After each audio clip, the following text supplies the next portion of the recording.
Sorry I'm late. No, it's okay. Like, how are you, essentially? Oh, okay, my parents got into town yesterday, so...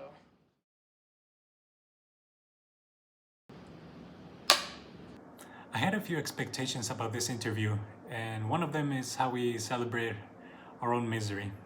And because of how people from Hollywood exploits others, we can't trust the media in exchange for entertainment. But that's just me. As it is, we shouldn't worry about the things that we don't have control of, but rather how we react to them. The weather, for example. We can't control the rain, but we can react by getting either an umbrella or not go outside at all. My name is Castañeda, and I happen to be a student from a university, and I am approaching to becoming a movie director.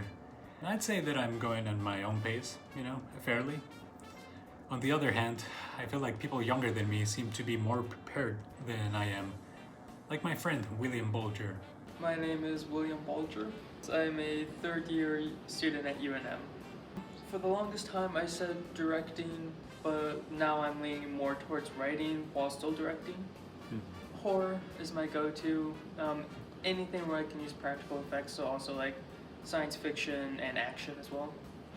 As I was interviewing Will, I started to realize that he was just like me, though there were a few elements that were a bit different. Well, I very much enjoy fantasy movies worldwide. I also like very odd movies that are out of the ordinary, and Will happens to like horror movies, something that I am very picky with. Currently, I'm a Cinemark employee. I usually am in concessions, so I make and serve popcorn a lot of the time. They're just good people, especially the morning managers. Awesome. Later, mid managers, they're okay. Night managers, no. But mornings, awesome. I feel like directors don't really start until get a chance until they're in their early to mid 30s, which blows. I understand why that is, but it's just oh, that sucks. So when I'll actually direct something that's not a short film, I'm hoping by 27. For writing, it's a little different because a lot of people are also hesitant to take a script from a first-time writer, but I have a third of a script, a feature written. I'm working on a different one right now. During one of my classes, I got bored and I started doing a whole outline for an I Know What You Did Last Summer movie. So I'm always coming up with ideas and writing. It's just sitting down and actually finishing it. And I'm determined this year I'm gonna have one of my scripts done, and then also the script that I'm a third done. I'm hoping by March of next year I'll have that one also finished. So before I graduate, I want to have 3 full scripts written, which I'm on track to hopefully. So hopefully one of those will get picked up shortly after I graduate, if not before. Have you ever heard of The Blacklist by any chance? Yep. That's a good way to approach it, hopefully. Yeah, it's one of those it's an honor to be on there, but you don't want to be on there.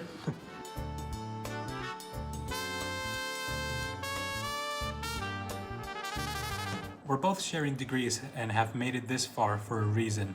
So this is where I'm getting at with this approach for the future. I grew up watching many foreign films. Most are significant, unconventional too, compared to American movies. During my teens, I felt brainwashed and influenced by many iconic Hollywood movies, to the point where I shifted to explore cult classics from both school and the internet, which was unfortunate because I worried that this would mentally impact my creativity and personal storytelling. Though I think it's fair to say that every vision in cinema globally has its perks, it's important to not lose the creativity by trying to compromise your authenticity only to please what others prefer to watch. From a business standpoint, yeah. A lot of studio execs and all that will be who do you know, who can we get quick, who can we get cheap, who do you know? And it's just from a business perspective, connections is everything, more or less, in the industry. But if you're just in it to make art, you gotta have the want to do it. because I know many of film majors that love watching movies, but when it comes to like actually making them, they're not the best because not you, but they're not the best because they don't have the drive for it. They don't want like the rewards of like making a film and seeing it on the big screen, but like it is tedious at times, it is grueling, it is soul crushing, and just some of them don't want to put their heart into a project. As you might have seen in the video, Will has just taught me a lesson in the most underwhelming way. No matter what kind of passion you have, it's just about making connections. At least that's how you start. But the next step is the creativity and the passion, which is something that he hasn't figured out yet, but it's something that I already have. And we're both missing something that will benefit us.